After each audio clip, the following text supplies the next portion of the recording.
11절부터 13절 같이 읽어보겠습니다. 시작. 고린도인들이여 너희를 향하여 우리의 입이 열리고 우리의 마음이 넓어졌으니 너희가 우리 안에서 좁아진 것이 아니라 오직 너희의 심정에서 좁아진 것이니라. 내가 자녀에게 말하듯 하노니 보답하는 것으로 너희도 마음을 넓히라. 아멘. 자, 한번 같이 선포해 보실까요? 마음을 넓히라.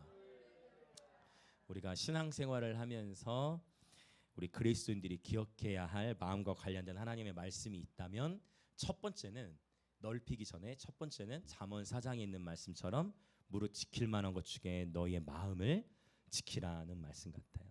그래서 마음을 지키는 거, 우리가 지난주에 목록들, 환난의 목록들, 그다음에 의의 무기들을 다 하나씩 이렇게 적어가면서 나누었지만 바울이 자원하는 마음으로 하나님의 복음을 전하는 삶을 살기 시작하는데 내가 생각하는 축복적인 그런 일들만 일어나는 것이 아니라 뭐 환난이 일어나죠. 네, 뭐 고난이 일어납니다. 네, 또 욕을 먹습니다. 네, 여러 아픔들, 또 궁핍함을, 네, 수고로움을, 자지 못함을, 먹지 못함을, 이러한 아픔의 일들, 고난의 일들을 통과하는 여정 속에서 하나님은 우리에게 말씀하시는 것, 무릇 너의 지킬 만한 마음을 지키라. 그 마음을 지키고 마음을 지킨과 동시에 이제 그 다음 단계가 있어요. 그 다음 단계는 바로 무엇이냐? 마음을 넓히는 것입니다. 여기서 마음은 그러면 이전에 저희가 고린도 전서를 통해 정리를 했을 때 사람이 몸 안에 소마라는 몸 안에 전 인격적인 존재 안에 한 사람인데 세 사람이 있다 했어요. 기억하십니까? 어떻게 됐었죠? 육, 그다음에 혼, 그리고 영이 있죠. 한 사람인데 세 사람이 존재한다. 그래서 헬라어로도 쭉 정리를 했어요. 그러면 마음은 어디입니까? 자, 이제 이렇게 정리를 하나가려 하는 거예요. 마음은 어디일까요? 마음을 지키라 했고 마음을 넓혀라 했는데 이 마음은 어디에 해당이 되겠죠? 육이겠습니까? 혼의 영역입니까? 아니면 영의 영역입니까? 자, 어느 영역일까요?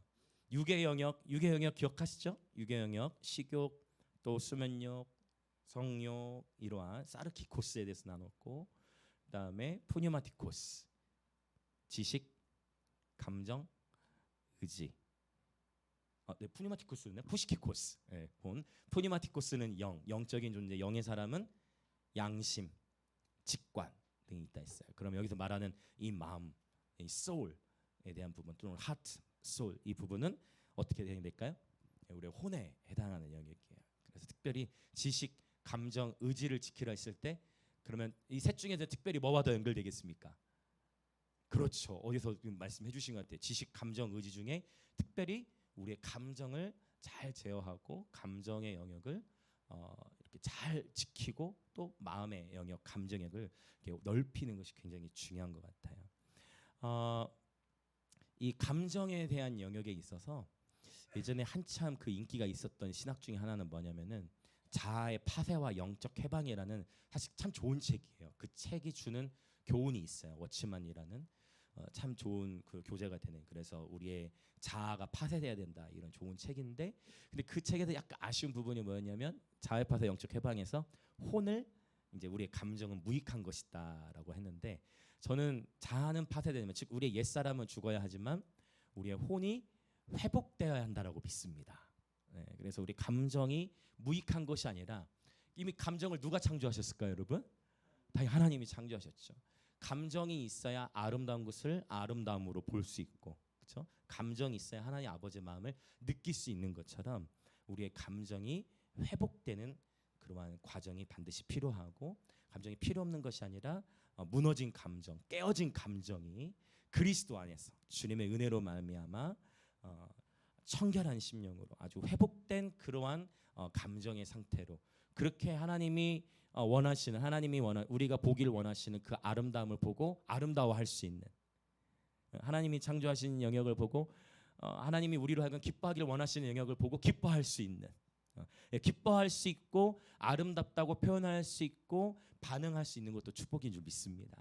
네, 그래서 오늘 이 바울이 마음을 지켜라, 그 다음에 마음을 넓혀야 한다. 특별히 제가 여러분 자녀에게 말하듯이 여러분에게 권면드립니다. 여러분의 마음을 넓히십시오라고 바울이 선언하고 있어요. 여러분 축복합니다. 하나님의 사랑과 하나님의 말씀 안에서 저와 여러분의 마음이 우리의 감정이 활짝 넓혀지시길 예수의 이름으로 축복합니다.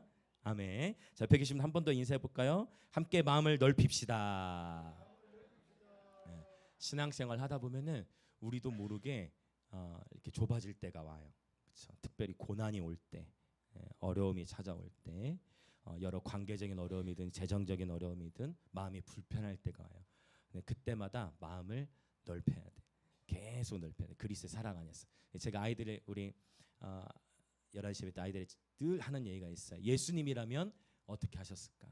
예수님이라면 뭐라고 말씀하셨을까를 생각하면서 저와 여러분의 마음이 활짝 넓혀지시기를 예수님으로 축복합니다. 자, 우리 14절부터 16절 앞부분까지 한번 보려고 합니다. 자, 같이 읽을게요. 시작. 너희는 믿지 않는 자와 멍에를 함께 매지 말라.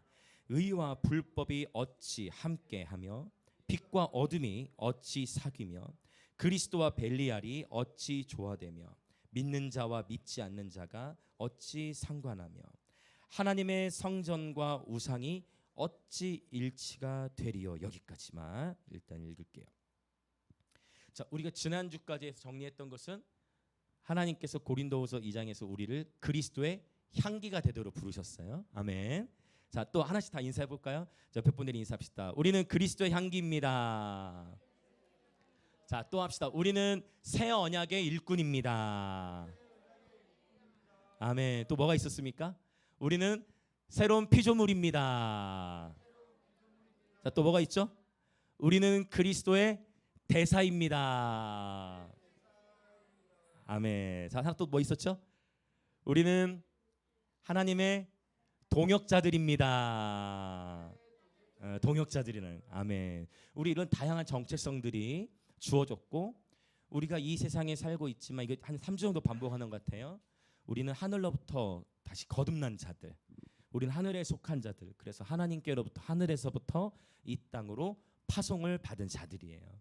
이제 오늘 바울이 전개하는 이야기는 뭐냐면 파송을 받았는데 이제 문제가 있는 거예요. 주의해야 될 사항이 있는 거죠. 세상으로 파송을 받았는데 파송을 받아서 세상 나라를 우리 주와 그리스도의 나라로 변화시켜 가야 되는데 세상으로 파송을 받았다가 세상 속에 우리가 동화되면 안 된다. 이거를 이제 지금 오늘 본문에서 말씀하고 있는 거예요. 세상으로 파송을 받았는데 그러니까 그런 거 있죠. 전도하러 클럽으로 갔는데 클럽으로 나는 괜찮아. 나는 절대 안전하다 하고 클럽으로 딱 갔는데 이런 전도하러 갔다가 세상 속에 휩쓸려가는 그러한 굳이 이제 예를 들자면 세상으로 파송을 받았는데 세상을 하나님 나라로 만드는 것이 아니라 오히려 내가 동화될 수 있는 영역을 경계해야 된다에 대한 이야기로 바울이 지금 5가지 질문처럼 표현하는 거예요. 첫 번째, 자, 너희는 믿지 않는 자와 멍에를 함께 매지 말라 했는데, 자, 그것이 무엇이냐? 첫 번째 5가지가 지금 대조되거든요. 첫 번째는 뭐죠? 의와 불법이 대조되죠. 자, 그다음 두 번째 뭐죠? 의와 불법. 그다음에 빛과 어둠. 자, 그다음에 뭐가 있죠? 네, 그리스도와 벨리알. 자, 아직 더 남았죠. 그다음 네, 믿는 자, 믿지 않는 자. 자, 그다음 하나 더 있죠. 네, 하나님의 성전 그리고 우상으로 표현됐어요. 의와 불법이 함께할 수 없고 빛과 어둠이 함께할 수 없고 그리스도와 벨리알이 함께할 수 없다. 믿는 자와 믿지 않는 자가 함께할 수 없다. 하나님의 성전과 우상이 함께할 수 없다. 지금 이 말씀에서 믿지 않는 자와 멍에를 함께 매지 말라는 의미는 세상 사람과 관계를 맺지 말라는 의미가 아니에요. 우리는 세상으로 파송을 받은 거예요. 가정과 학교와 일터에 선교사로 우리가 파송을 받았어요. 사도로 보냄을 받은 거예요. 여기 말씀의 의미는 뭐냐면 세상의 문화에 세상의 풍조에 휩쓸려 가지 말라는 그런 의미인 줄 믿습니다. 아멘. 자, 그러면 좀 이 단어들 중에 몇 가지를 좀 살펴보고자 합니다. 특별히 마지막 때 이제 오늘 우리가 점심 때 식사 교제를 하면서도 어느 지사님과 교제를 나누는데 와 목사님 정말 말세지말인 것 같습니다 이렇게 말씀하신 분이 계셨는데 정말 우리가 뭐 여러 그 자연적인 그 기후 변화라든지 여러 세상 속에서 벌어지는 뭐 전쟁의 이슈라든지 이런 일들을 통해 정말 주님 다시 오실 때가 다가왔구나라는 것을 우리가 다양한 모습 속에서 이제 발견하게 되는 것 같아요. 여러분 더욱 깨어 있는 예배자를 되시기 축복합니다. 우리 주님 다시 오시는 줄 믿습니다. 네. 근데 이제 우리가 이 세상의 풍조, 세상의 문화 속에서 조심해야 될 영역들을 지금 5가지를 표현한 거예요. 먼저 이 불법에 대한 부분을 보겠습니다. 여러분 이 불법이 뭘까요? 불법. 자, 불법. 자, 의와 대조되어져서 지금 불법이라는 단어를 쓰고 있어요. 불법. 이 불법은 헬라어로 아노미아라는 단어를 쓰는데 이 아노미아는 노모스의 반대. 노모스는 하나님의 계명, 하나님의 율법, 헬라어로 하나님의 말씀이라는 의미가 있는데 불법이라는 단어는 즉 하나님의 계명이 없는 상태, 기준이 없는 상태 이런 의미가 되겠지만 이 아노미아가 쓰인 성경의 몇몇 본문들을 이렇게 찾아봤을 때 항상 부정적인 의미로 쓰였는데 그 중에 하나님께서 마태복음 23장 24장에 보면 이 바리새인과 서기관들아 너희는 너희의 겉은 깨끗이 하면서 너희의 속은 오염돼 있도다. 너희에게 이 불법이 가득하도다라는 이런 표현을 하게 돼요. 그래서 이제 이 불법이 어떻게 또 역사할 수 있는가? 왜냐하면 분명히 이 바울 서신 속에서 나중에 바울 서신 뒷부분에 디모데 아마 데살로니가 후서입니다. 데살로니가 후서에 보면 불법의 사람 멸망의 아들이라는 표현까지 언급을 하고 있기 때문에 불법의 사람 멸망의 아들이 어떻게 또 역사를 할 수 있는지 오늘 지금 이 시대에 좀 빛비추어서 살펴봐야 될 것 같아요. 본문을 접어놔 주시고 우리 마태복음 7장으로 가볼게요. 마태복음 7장. 제가 봤을 때 여기서 말하는 이 불법은 단순히 세상의 잘못된 법을 말하는 게 아닌 것 같아요. 성경을 찾아봤을 때, 자, 이 아노미아가 또 쓰인 사례를 봤을 때, 자 어디를 보려고 하냐면 7장 먼저 24절부터 27절을 읽어보도록 하겠습니다. 24장 7장 20 제가 약을 먹고 또 왔더니 네. 어제 사실 제가 아팠거든요. 아마 보미가 저 때문에 아파서 못 온 게 아닌가. 감기가 이렇게 걸려가지고 약을 먹었더니 지금 더 그런 것 같아요. 자 마태복음 7장 24절부터 27절 한번 같이 읽어보겠습니다. 시작. 그러므로 누구든지 나의 이 말을 듣고 행하는 자는 그 집을 반석 위에 지은 지혜로운 사람 같으리니 비가 내리고 창수가 나고 바람이 불어 그 집에 부딪히되 무너지지 아니하나니 이는 주추를 반석 위에 놓은 까닭이요 나의 이 말을 듣고 행하지 아니하는 자는 그 집을 모래 위에 지은 어리석은 사람 같으리니 비가 내리고 창수가 나고 바람이 불어 그 집에 부딪힘에 무너져 그 무너짐이 심하니라. 아멘. 지혜로운 사람은 그 집을 반석 위에 지은 것 같다. 이러한 사람은 쉽게 요동치 않는다. 그런데 또 다른 사람이 있어요. 모래 위에 집을 지은 사람 보니까 비바람이 몰아치니까 흔들려요. 아까 그 마음을 지켜라, 마음을 넓히라는 것과도 연결이 되어질 수 있는 것 같아요. 그러면 이제 구체적으로 이제 여기서 더 전진하려는 거예요. 여기 이 24절, 25절에서 말하는 이 말씀이 그냥 하나님의 말씀을 듣고 지켜 행하는 자는 지혜로운 사람이다라고도 해석할 수 있겠죠. 근데 그거보다 이 문맥에서 이 말씀 앞에 어떠한 영역이 있는가를 보면 더 좋아요. 그러니까 기록된 이 하나님의 말씀을 듣고 지키는 자가 반석 위에 집을 지은 지혜로운 사람이다라고 해석할 수도 있겠지만 좀 더 근본적으로 주님이 이 말씀을 이 상황에 사신 이유, 이 말을 듣고라고 했거든. 이 말을 듣고 이 말을 듣고라 했으니까 이 말씀이 쓰인 어디를 봐야 될까요? 바로 앞에를 봐야 되겠죠. 그 앞에 어떤 이야기들이 어떤 불법이 있는가 그거를 한번 이제 보기를 원해요. 자, 21절부터 23절을 이제 읽어봅니다. 자, 이곳을 듣고 지켜 행하면 지혜로운 자고 반석에 지은 사람이라는 거예요. 맞죠? 자, 21절부터 23절을 같이 읽어볼게요. 시작. 나더러 주여 주여 하는 자마다 다 천국에 들어갈 것이 아니요 다만 하늘에 계신 내 아버지의 뜻대로 행하는 자라야 들어가리라. 그날에 많은 사람이 나더러 이르되 주여 주여 우리가 주의 이름으로 선지자 노릇하며 주의 이름으로 귀신을 쫓아내며 주의 이름으로 많은 권능을 행하지 아니하였나이까 하리니 그때 내가 그들에게 밝히 말하되 내가 너희를 도무지 알지 못하니 불법을 행하는 자들아 내게서 떠나가라 하리라.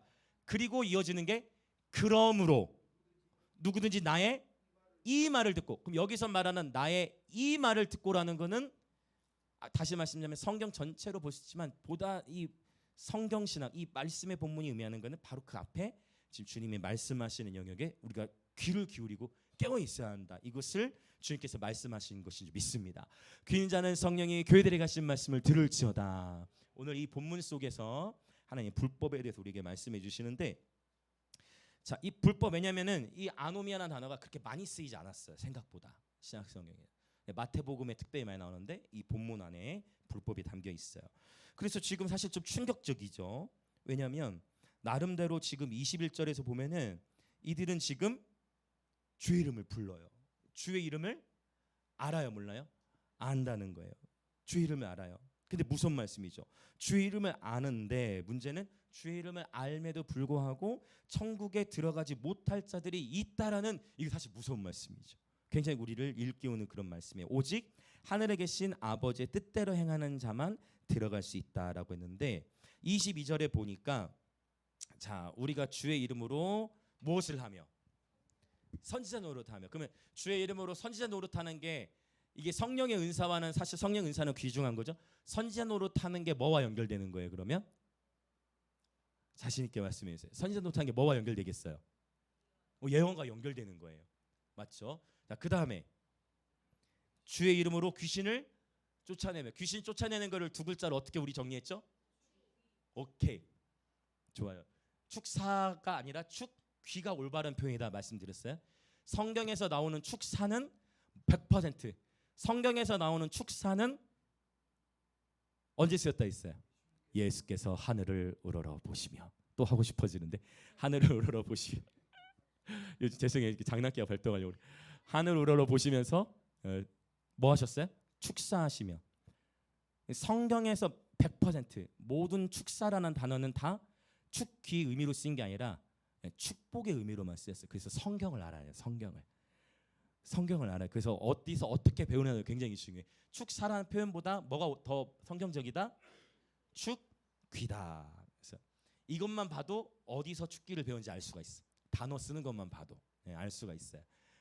그래서 자, 귀신 쫓아내, 여러분, 귀신은 주님이 분명히 말씀하셨어요. 마가복음 16장에 분명히 너희가 내 이름으로 귀신을 쫓아낸다 말씀하셨어요. 할렐루야. 축기라는 현상은 성령 안에서 자연스럽게 일어나요. 하나님이 임재하시는 공간 안에서 어둠의 영은 떠나가요. 이 자연스러운 현상인데, 근데 문제는 이제, 자, 일단 더 정리해 보죠. 예언, 축기, 그다음 하나 더 있죠. 주의 이름으로 많은 권능을 행하지 않았나이까. 그럼 여기서 말하는 많은 권능, 성령의 9가지 은사 중에서 연결되는 거는 능력 행함의 은사와 연결되겠죠. 여러분, 우리가 고린도전서를 강해하면서 성령의 은사들은 한 주에 하나씩 아주 1시간, 1시간 반 정도 섬세하게, 그래서 그때도 이게 그때도 생각이 나네요. 예언에 대해서 제가 나누면서 예언의 스펙트럼이 넓혀져야 된다. 기억나십니까?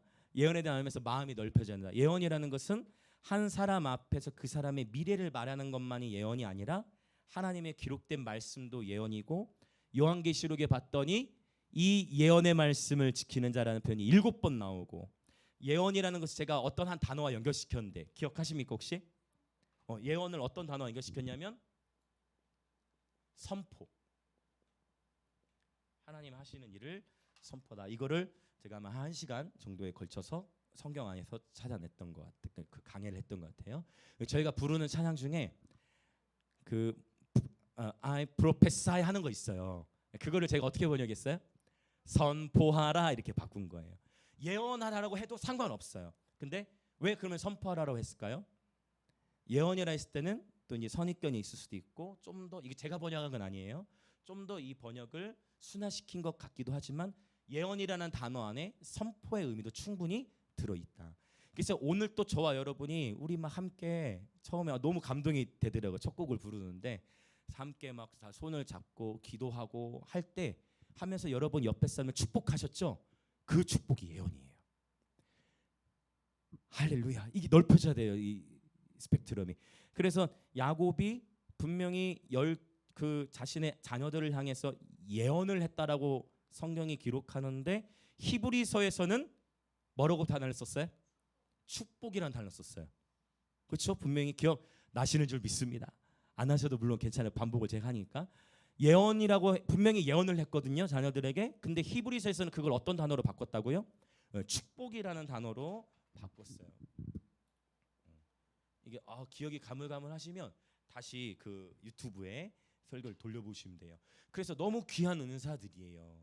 축기 사역도 정말 귀중한 사역이고. 근데 문제는 뭐냐면 여기서 중요한 것은 뭐냐면 이렇게 예언 또 축기 능력 행함이 나타난다고 해서 무조건 그것이 성령의 역사가 아닐 수 있다. 이거를 일단 인정해야 돼요. 이 말씀이 깨달아지시면 여러분 지혜로운 집을 반석 위에 짓기 시작한 예배자이신 줄 믿습니다. 할렐루야. 이게 진짜 중요한 개념이에요.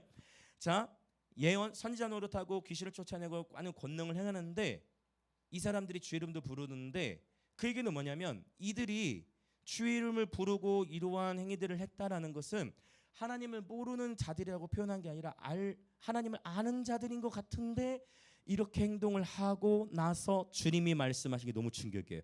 내가 너희를, 이 단어가 중요해요. 그러니까 내가 너희들을 아는데 너희들은 이거에 있어서 약간 실수했다 이게 아니고 내가 너희를 도무지 알지 못한다 했어요. 도무지 알지 못하니 그리고 뭐라고 표현하셨어요? 불법을 행하는 자들아 내게서 떠나가라 라고 하셨어요. 주님께서 마태복음 이제 지금 우리가 7장을 읽었는데 이것도 더 그러면 또 읽어볼게요. 자, 마태복음 7장인데 잠시 마태복음 24장으로 할게요. 또 어디서 불법 쓰이는지 봅시다. 생각보다 많이 쓰이지 않았다 했어요. 근데 이게 연결돼 있어요. 자, 마태복음 24장 10절부터 12절을 읽어볼게요. 마태복음 24장 10절부터 12절. 우리 영광의 임재교는 성령께 열려 있고 성령 은사도 열려 있는 교회입니다. 그러나 분명히 주님이 이 세상으로 우리가 파송을 받았는데 불법을 경계해야 된다고 오늘 말씀을 주시는 거예요. 24장 10절부터 12절 시작. 그때 많은 사람이 실족하게 되어 서로 잡아주고 서로 미워하겠으며 거짓 선지자가 많이 일어나 많은 사람을 미혹하겠으며 불법이 성함으로 많은 사람의 사랑이 식어지리라 라고 했어요. 거짓 선지자가 많이 일어나게 돼요. 주님 다시 오시기 전에 모든 것이 순적하게만 일들이 진행되는 게 아니라 주님 다시 오시기 전에는 당연히 거짓 선지자들이 많이 일어난다는 것을 성경은 이미 우리 가운데 말씀하세요. 그래서 거짓 선지자들이 일어나서 뭐 해요? 많은 사람을 미혹하는 거예요. 그러면 여러분 생각해 보세요. 미혹하는데 능력이 없는데 미혹이 될 것 같아요? 어떻습니까? 능력이 없이 잘 미혹이 안 될걸요? 거짓 선지자도 어느 정도의 행함이 있다라는 것을 아까 마태복음 7장 24장에서는 지금 언급하고 있어요. 근데 여기서 우리가 그러면 여기서 중요한 거 뭐냐면 결국은 영분별이에요. 영분별.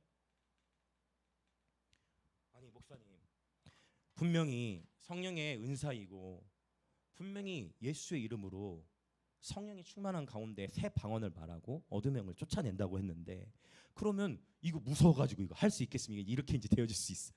그래서 이 부분에서 분별할 수 있는 힘을 저와 여러분이 키워야 돼요.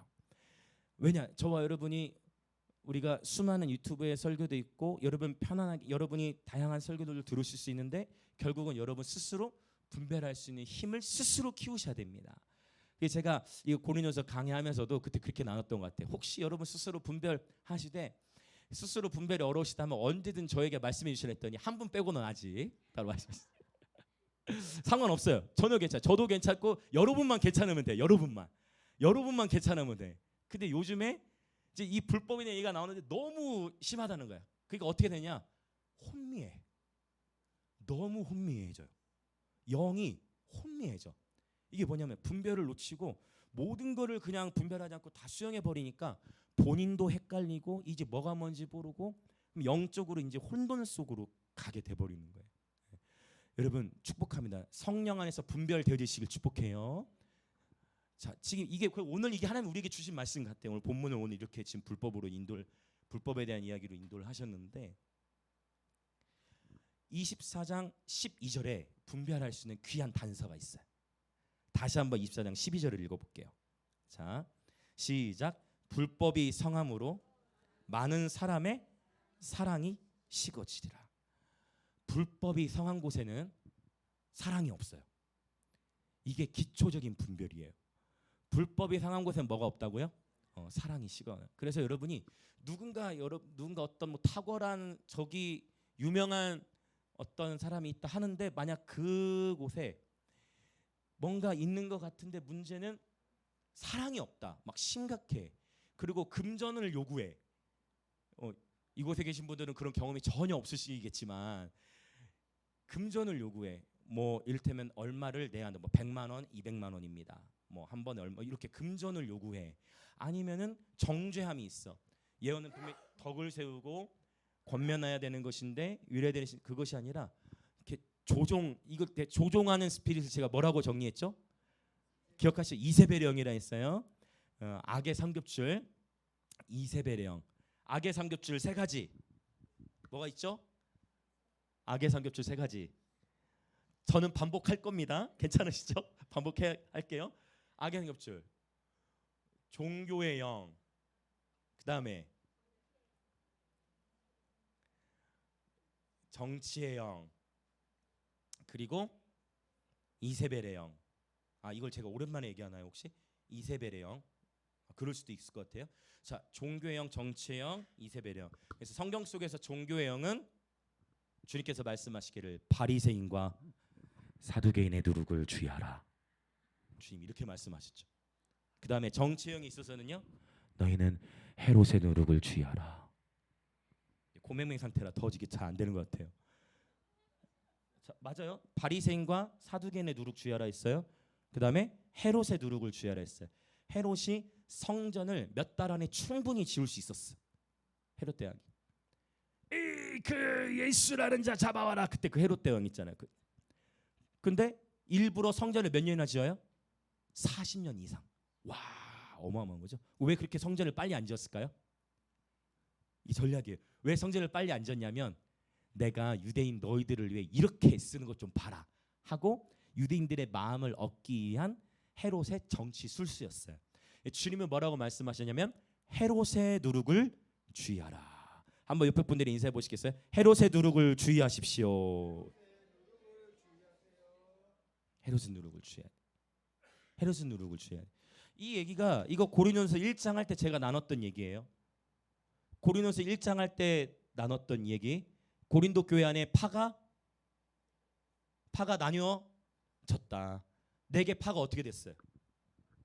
4개 파가 어떻게 되죠? 바울, 아볼로, 그다음 게바. 나는 그런 거 아니다. 그리스도파다. 이렇게 나눠졌다 있죠. 그러면서 제가 정치형도 그 설교하면서 나눴던 게 예수님 당시에도 정당이 있었다 없었다. 1세기에도 정당이 있었다. 어떤 정당이 있었어요? 일단 그건 나중에 하죠. 그건 나중에 해야 돼요. 그건 나중에. 일단 그게 임팩트 있게 남아 계시는 거군요. 첫 번째 어떤 당이 있죠? 바리새파. 바리새파는 아주 그냥 성경을 아주 달달달 했던 그랬던 이 바리새파. 그러나 바리새파의 실수가 있었으니 뭐까지 해버렸어요? 구전율법까지 입으로 전해져 내려오는 전통까지 지키는 실수가 있었다. 바리새파. 그러나 굉장히 삶을 엄격하게 이렇게 세팅했어요. 그래서 바리새파는 약간 이제 우리식으로 말하면 보수적인 그런 계열이에요. 그럼 또 뭐가 있다고 그랬죠? 사두개.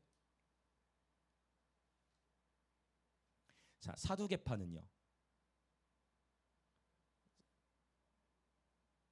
사두개파는요. 이들은 당시에 정권에 굉장히 친화적이었다 했어요. 굉장히 정권 친화적이. 선지서 같은 걸 안 봐요. 모세오경만 봐. 문제가 생겼어. 뭐가 생겼냐? 그 모세오경만 보고 선지서를 안 보니까 뭐를 안 믿느냐? 영에 대해서 안 믿어. 부활에 대해서도 안 믿어. 신기하죠. 천사도 안 믿고. 그러니까 딱 보면 뭔가 하나씩 아쉬워. 바리새파도 어느 부분이 아쉽고 사두개파도 좀 아주 왜 하필 또 영도 안 믿고 천사도 안 믿냐는 거예요. 뭐 여기는 왜 하필 성경 외에 구전율법까지를 따르냐는 거예요. 뭔가 아쉬워. 그 다음에 또 뭐가 있죠? 그렇죠. 자, 에세네파. 에세네파는 사두개파는 정권 친화적이야. 그리고 항상 이렇게 자신의 명분보다 이렇게 살아남는 게 중요해. 그래서 이게 보수적인, 이게 진보적인 가치인데 에세네파 같은 경우는 어떻게 했어요? 이 사회는 세상은 소망이 없다. 세상은 소망이 없어서 세상 다 망해버렸다. 이 나라 다 망했다. 그 어디로 가요? 광야로 그냥 가버려. 나는 그냥 광야에서 메뚜기나 먹고 살 거다. 나는 광야로 가 산다. 해가지고 광야로 그냥 가버려요. 그래서 침례 요한이 이 에세네파 출신일 것으로 거의 대부분의 학자들은 의견이 모아져요. 그러니까 세상에 소망이 없어. 속세로 그냥 떠나버리는 그런 정당을 의미해요. 하나가 더 있죠? 열심당. 열심당은 예수님 제자 중에도 열심당이 있었어 없어요? 예수님 제자 중에도 열심당원이 있었어요. 열심당의 목표는 뭐예요? 열심당은 지금 예수께서 로마 정권을 정복해야 돼. 그러니까 예수께서 정복해야 되니까 당연히 어떤 형태로 정치를 펼치겠어요? 화염병 던지고 투쟁하고 어떻게 해서든지 예수님을 바로 저 위에 모셔드려야 돼. 그러니까 이게 지금 그래서 이 파가 바리새파, 사두개파, 에세네파, 열심당 이게 언제부터 있었다? 이미 1세기도 있었다라는 거예요. 그래서 우리가 추구해야 될 건 뭐냐면 여러분 이게 다 어느 파로 들어가는 순간 정치의 영에 속하게 되는 거예요. 그래서 제가 늘 강조했던 게 우리는 정치의 영 안에서가 아니라 정치의 영 위에서 기도하시길 예수님으로 축복합니다. 축복해요 여러분. 이거 굉장히 한번 짚고 넘어가야 돼요. 자, 갑자기 얘기가 또 이게 정치의 영, 이거 종교의 영 하면서 나왔는데 여러분 저와 여러분이 지지하는 후보가 될 수도 있고 안 될 수도 있어요. 우리가 그렇게 기도를 해오지만 선거를 여러분 여러 번 치러 오셨잖아요. 내가 기도하는 후보가 될 수도 있고 안 될 수도 있어요. 그러나 그것과 상관없이 하나님의 나라는 이 땅 위에서 세워져 가고 있는 줄 믿습니다. 이 세상의 나라는 불완전한 나라예요. 이 세상은 불완전해요. 그러나 하나님의 나라는 온전히 세워져 가고 있어요. 정치의 영 위에서 기도하시길 축복합니다. 그래서 정치인들도 우린 축복하고 또 우리 가운데에서 다니엘들도 실제 일어나기를 원하고 요셉들이 일어나기를 원합니다. 그러나 어떤 이 정치 이념으로 인해서 하나님의 마음을 놓치는 일은 없어야 할 줄로 믿습니다. 지금 정말 이거 여러분이 악의 상교추를 바르게 분별해야 될 그런 시대예요.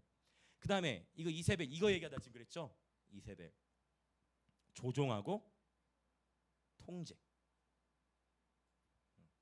그래서 조종하고 통제하는데 자신의 뜻을 이룰 수만 있다면 또 불법을 행해요. 그래서 법 조항을 완전 틀어버리고, 그렇죠? 그래서 나봇에 있던 포도는 뺏으려고 하니까 심지어 누구도 조종해요. 남편까지도 조종해버리는 그런 일들 일어났어. 이세벨. 그래서 조종과 통제를 의미합니다. 자, 그래서 아까 제가 지금 이거 불법 예언 얘기하다 그런 건데 여러분 아무리 탁월하다 하고 예언을 잘한다라는 그런 말들 속에서 오히려 더 여러분 깨어 계셔야 한다는 거예요. 왜냐하면 뭘로 분별한다 했어요? 분별의 기초가 불법이 성한 곳에 뭐가 식어진다 했어요? 사랑이.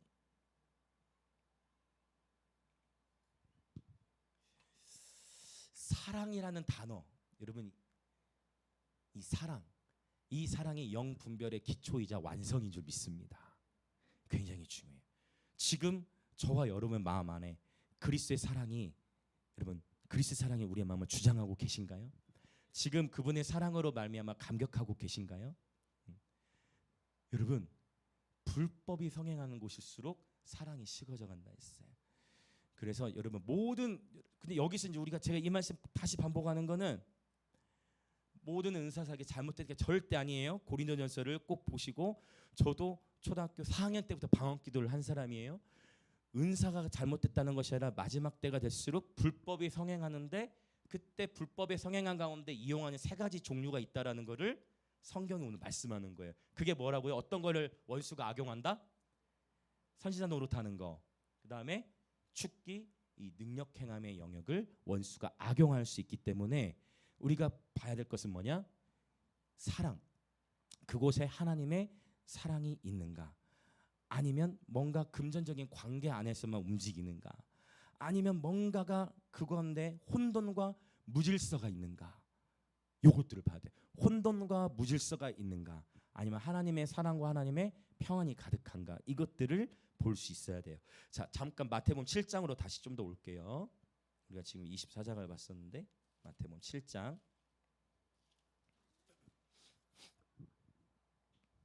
7장으로 다시 와서 반드시 저와 여러분이 기억해야 될 것은 열매의 기준이 사역이 아니에요. 열매의 기준이 사역의 결과가 아니에요. 열매의 기준은 사역의 결과가 아니에요. 열매는 변화된 성품으로 나타나야 되는데, 자 19절부터 21절 보겠습니다. 19절부터 20절까지만 시작. 아름다운 열매를 맺지 아니하는 나무마다 찍혀 불에 던져지느니라. 이러므로 그들의 열매로 그들을 알리라. 그래서 말로 아는 게 아니라 그들의 열매로 알아야 되는데, 그 여기서 말하는 이 열매를 얼마나 정확한가로 보면 실수한다는 거예요.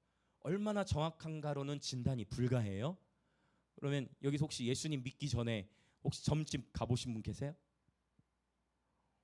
그렇죠. 몇 분 계시죠? 네, 맞아요. 그렇죠. 다 지금 여러분들 손을 들어주셔서 감사해요. 당연히 그럴 수 있잖아요. 근데 여러분 정말 진짜 학습한 그런 무당 차원 말고 신내림 무당들은요 정말 우리 그 뭐라고 하죠? 용험하다나? 용하다나? 아무튼 그렇게 어느 정도의 이 과거의 영역을 이렇게 맞춰내는 그런 부분들이 있어요. 그럼 이제 그 순간 이제 뭐가 열리기 시작해? 지갑이 두두두두 막 열리기 시작이죠. 복채라고 하나요? 막 두두두두 막 그거 한 번씩 간증하시는 분들 보면 멋진 간증 나오잖아요. 내가 점집에 갔더니 그 점쟁이가 당신은 교회를 가야만 한다 뭐 이런 스펙타클한 막 그런 간증들 한 번씩 있잖아요. 예. 그래서 그런 것들도 있는데 여러분 그래서 얼마나 잘 맞추느냐로 또 이 친구가 지금 얘기해 주는 거예요. 항상 이 친구가 항상 도와주거든요. 그래서 얼마나 정확하냐로 분별하지 말고 하나님의 사랑이 운행하시는가. 그래서 혼돈과 무질서가 아니라 하나님의 사랑이 운행하신가. 그리고 그 사역자의 인격에 성령의 열매가 맺혀져 있는가. 그러니까 사역하고 나서 여러분 그렇게 사역하고 났는데 함부로 대하는 사람들도 있더라. 그렇게 주의 이름으로 예언을 했는데 함부로 대하고 인격적이 못한 행동으로 대하는 경우들이 있더라. 여러분 진짜 지금 이 말씀은 굉장히 엄미한 그런 말씀인데 이 말을 듣고 행하는 자는 그 집을 반석 위에 지은 지혜로운 사람과 같이 될 줄 믿습니다. 바로 저와 여러분이 그러한 지혜로운 예배를 되시기 축복해요. 좀 제가 이 불법에 대한 이슈 하면서 설명을 길게 드렸는데 진짜 지금은 여러분 유튜브라든지 이런 설교 통해서 여러분 참고하실 때 여러분 분별할 수 있는 힘을 키우시고 도저히 모르겠다 싶으면 저한테도 꼭 저한테 자문을 구하시면 제가 도와드릴 수 있어요. 얼마든지. 그래서 지금 막 이슈들도 제가 봤을 때 이 킹 오브 킹스 요거 가지고도 논란이 막 있는 것도 아시죠? 유튜브 벌써 다 알고 계시잖아, 그렇죠? 논란 있는 거 다 알고 계시죠? 막 논란들이 모르고 있어도 괜찮다, 충분히 즐겁게 보면 된다. 그러니까 이 논란들이라는 것은 그러니까 여러분 근데 이제 문제는 뭐냐면 그것에 또 이제 함몰돼서 막 원수가 원하는 거는 싸우는 거예요. 사탄이 원하는 거는 분열시키는 거예요. 이 계략에 속아 넘어가면 안 되는데 우리 그리스도인들끼리 좌우로 나뉘어져 가지고 서로 싸우고 요즘에 예수님 제자 중에도 열심당원이 있었는데 물론 스스로 안타까운 길로 가긴 했지만 우리 스스로 싸우는 게 원수가 제일 원하는 전략이에요. 그래서 막 기독교인들끼리도 이 영화는 보면 안 된다. 이 영화는 보면 된다. 아니면 저처럼 아예 TV를 안 보는 사람이면 보지 말라고 하면 이해를 해. 다른 세상의 영화는 다 보는데 여러분 어떻게 생각하세요? 다른 세상의 영화나 TV는 마음껏 보면서 그 영화는 보지 말래. 저는 그걸 동의할 수 없어요. 그러니까 그렇다 할지라도 그러면 목사님 그 보지 말라는 사람의 견해 보는 사람의 견해 물론 여러분이 알아서 선택을 하시겠지만 여러분 정말 우리가 공격해야 할 화살이 우리 안에서가 아니라 오히려 신천지라든지 이단에 있는 영혼들을 빼오고 해야 되는데 그리스도인끼리 서로 공격하는 게 제일 사탄이 원하는 전략이에요. 그래서 오늘 아까 처음에 외쳤더니 또 외치지 않을 수가 없어요. 옆에 분들이 인사합시다. 우리 함께 마음을 넓힙시다. 그렇다고 절대 타협하라는 얘기가 아니잖아요. 제가 얼마나 사실 설교 강단에서 세게 얘기를 합니까? 여러분께 죄송할 때도 저 얼마나 기준에 타협이 없잖아요. 진리에는 타협이 없는 거죠. 할렐루야. 구원은 예수 그리스도 외에는 없다는 거예요. 그래서 WCC, WEA 이런 조직에는 동의하면 안 되는 거예요. 이게 본질이에요. 근데 제가 또 고린도서 강의하면서 나눴어요. 우리는 동성애에 대해서는 막 뭐라고 해. 왜? 나는 동성애를 지어 안 지어. 그렇잖아요. 이 자리에 동성애 하신 분 없죠? 우리 하나님의 남자애들이 친해가지고 전화를 하루에 4-5시간 통화하는 애들이 있긴 하지만 동성애는 아니에요. 예. 자기들이 너무 친하니까 막 4-5시간 통화를 해요. 매일. 통화다 잠들고. 근데 그건 좋아서 하는 거지 동성애는 아니야. 우리는 나와 동성애 상관이 없으니까 동성애에 대해서는 손가락질을 해. 그런데 정작 술 취함에 대해서는 말을 못해. 그렇죠. 하나님은 그 목록을 똑같이 나열했다 했어요. 고린도서 목록 안에. 우리가 짓지 않는 죄, 나와 상관없는 거에 대해서는 강하게 무시하는데 잠언에서는요. 포도주를 뭐 하지 말라 했어요? 포도주를 보지. 정말 인기 없는 설교자예요. 저는 정말 인기 없는 설교자예요. 근데 전해야 돼. 전해야 돼. 포도주를 보지도 말라고 잠언에서는 말씀하고 있어요. 그러니까 이게 뭐냐면 그렇다고 제가 술 마시는 거에 대해서 제가 정지하려고 얘기하는 거 아니에요. 그런 의도 절대 아니에요. 그런 의도가 아니에요.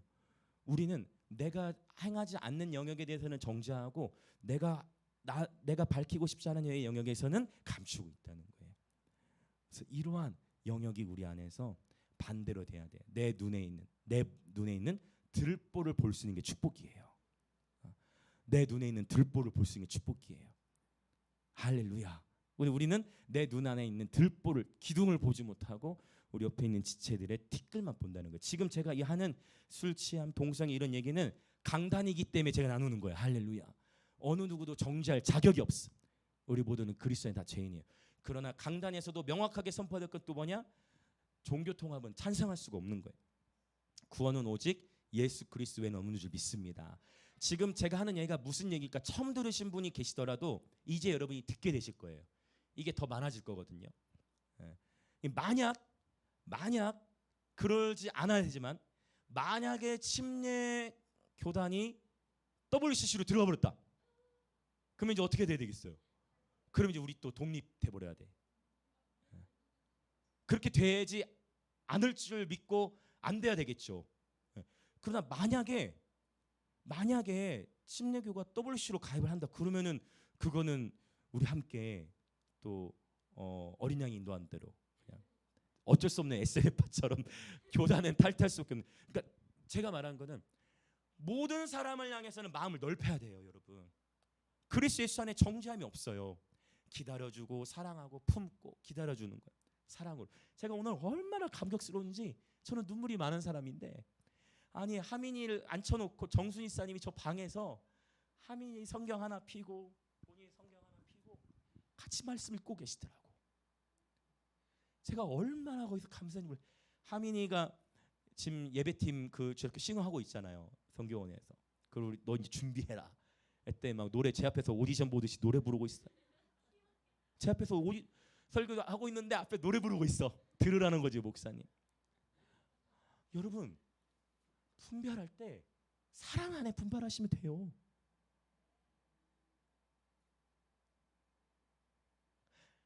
얼마나 세냐, 얼마나 정확하냐, 얼마나 기도했는데 장풍인데 얼마나 날아가냐, 그게 다가 아니에요. 오히려 여러분, 아무 육적인 반응이 나타나지 않아도 우리 속사람 안에 하나님의 영이 훅 운행하실 수 있어요. 지금 말씀을 선포하는 가운데서도 할렐루야, 그냥 얌전히 계신 것 같지만 여러분 가운데도 성령께서 역사하고 계신 거예요. 하나님의 영이 여러분 육체적인 반응이 나타나고 그게 중요한 게 아니에요. 중요한 건 우리의 속사람이 강건케 되는 게 이게 기예요. 하나님의 불이 우리의 뼛속까지 쓰고 들어가서 우리의 영을, 우리의 완전 감정을 새롭게 하시는 거, 이게 중요한 거예요. 사랑 안에 여러분 얼마나 행복한지. 그 한 명 붙잡고 우리 알거든요. 하민이가 하다가 이제 제 멀리서 봤어. 힘들어지잖아요. 그러면 딱 앉혀가지고 해서 같이 읽고, 이러한 과정을 통해 저는 기대돼요. 하민이 앞으로 5년, 10년 뒤에 하나님이 이 아이를 어떻게 사용하실까 이제 기대가 돼요. 하나님의 사랑 안에 모든 게 들어있어요, 여러분. 사랑 안에 있으면 분별을 놓치지 않아요. 할렐루야. 그러니까 영혼을 향해서는 기다리고 사랑하는 거예요. 그러나 진리의 기준에 있어서는 타협이 없어야 돼. 할렐루야. 이해되시죠? 네, 어거스틴 들어보셨어요? 아우구스투스라고 하는데 어거스틴이 그런 표현했어요. 본질에는, 한번 따라 볼까요? 본질에는 일치를, 비본질에는 관용을, 모든 것에는 사랑을. 아, 너무 좋은 표현 같아. 와, 네, 이 성 어거스틴이 이 너무 좋은 것 같아요. 어거스틴도 물론 그러니까 다 명함이 있어요. 잘한 것도 있고 못한 것도 있고. 네. 어거스틴이 못한 것도 있어요. 여성에게 약했어요. 삼손처럼 들릴라에게 막 이런 거죠. 근데 어쨌든 어거스틴이 잘했던 영역이 바로, 다시 한번 이거 외쳐볼까? 이게 중요한 거예요. 자, 본질에는 일치를, 비본질에는 관용을, 모든 것에는 사랑을. 그러면 시험 될 일 없어.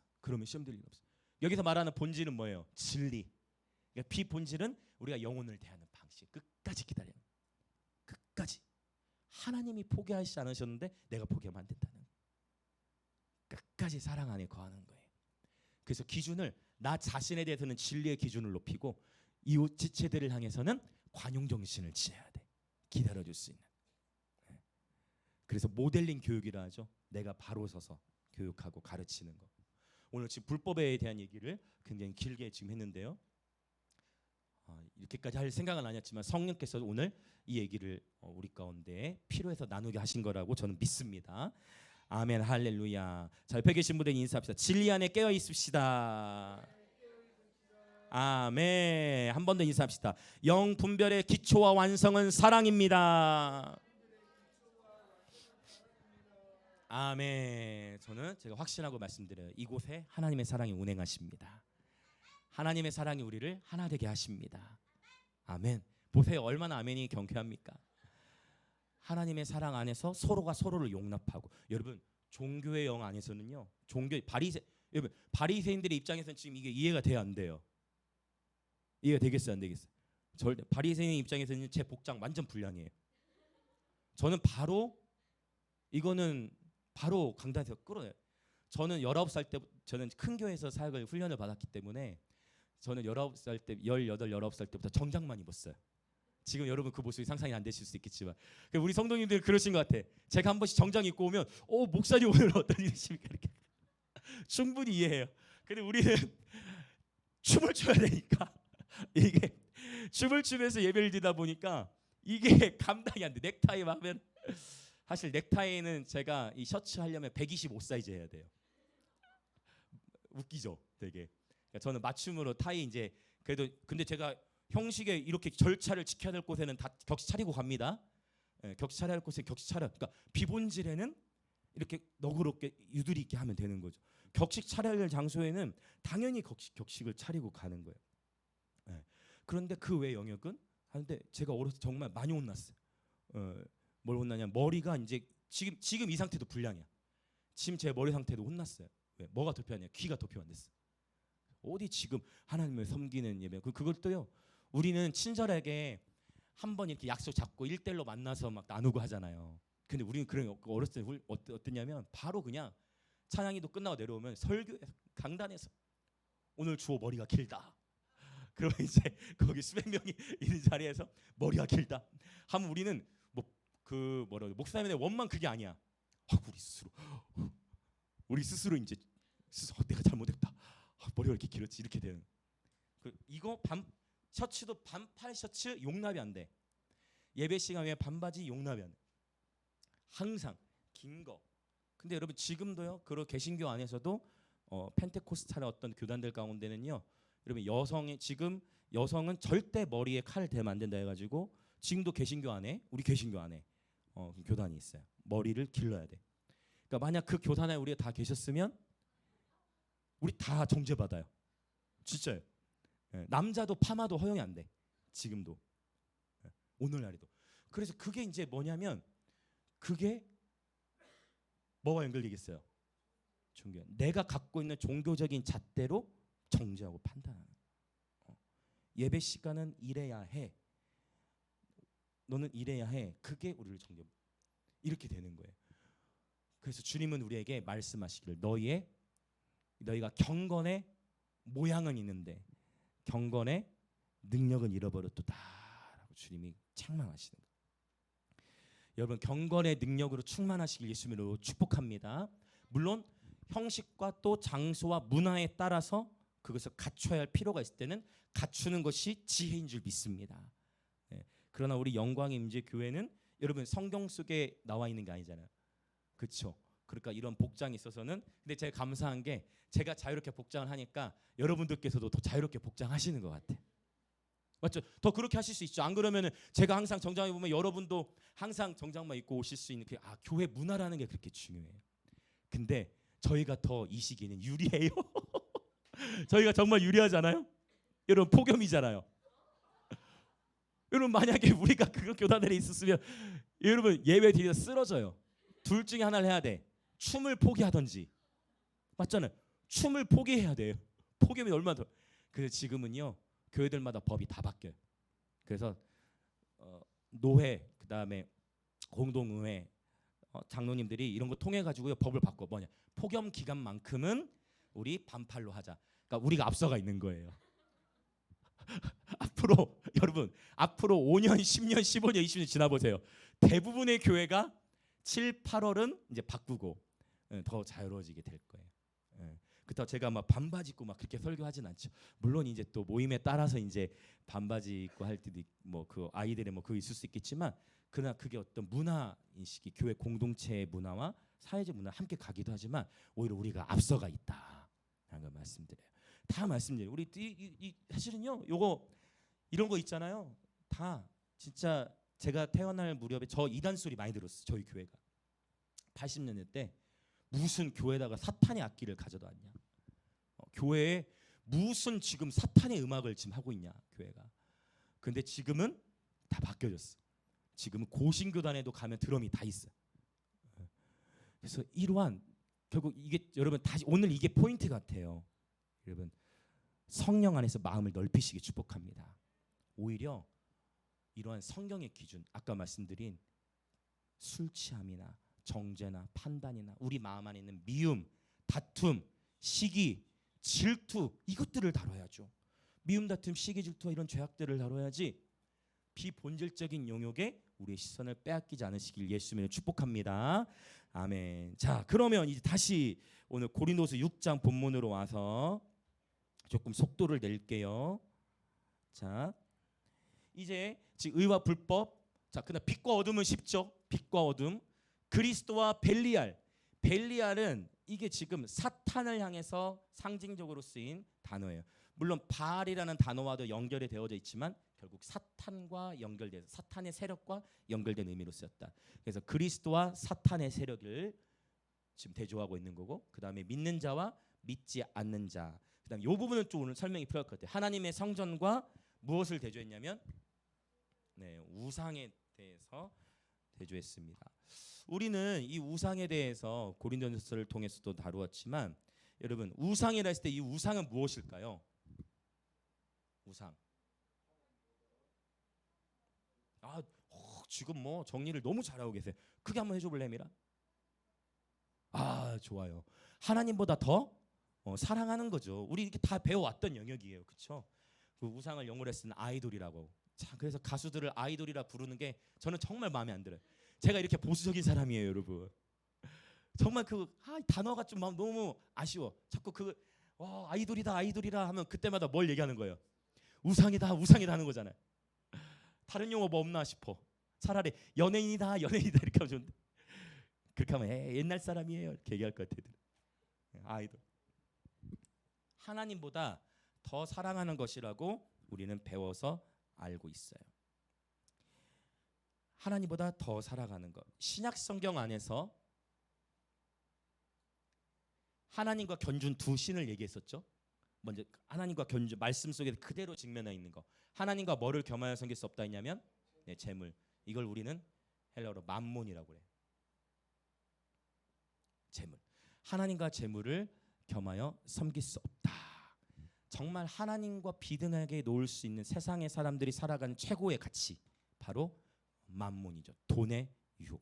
그래서 하나님께서는 바로 이 맘몬의 유혹을 뿌리치도록 우리 가운데 우리를 위해 제정하신 제도가 있으니 그것이 바로 말라기서에서 말씀드렸던 이제 헌금 생활과 연결되는 부분이에요. 하나님께서 너희에게 복을 부어 주실 것이다 하면서 봉헌물과 11조를 말씀하신 이유가 너희가 맘몬이 아닌 하나님을 섬기기 위하여 우리를 위해 하나님께서 제정하신 헌금 생활의 원리가 있어요. 그다음에 맘몬과 함께 제가 이 시대 가장 강력한 신을 얘기한 적이 있는데 역시 감사해요. 어떤 신이 제일 강력해요? 자기 자신. 제일 세. 가장 견고한. 우리의 마음을 좁아지게 만들고 우리의 마음을 무너지게 만드는 자기 자신. 우리의 나의 자존심과 나의 옛 생명. 이 자기 자신, 맘몬과 자기 자신이 가장 강력한 신이라는 것을 말씀드렸어요. 그래서 저와 여러분은 늘 보세요. 하나님의 성전과 우상이 대조되어지고 있는데 여러분 맘몬과의 영적 전쟁에서 승리하시길 예수 이름으로 축복합니다. 자기 자신과의 싸움에서 승리하시길 예수 이름으로 축복합니다. 그래서 나의 옛사람은 죽고 오직 예수 그리스도로 사는 예배자 되시길 축복합니다. 할렐루야. 아멘. 아멘. 혜원이 믿음대로 될지어다. 네. 자기 자신이 죽어야 돼.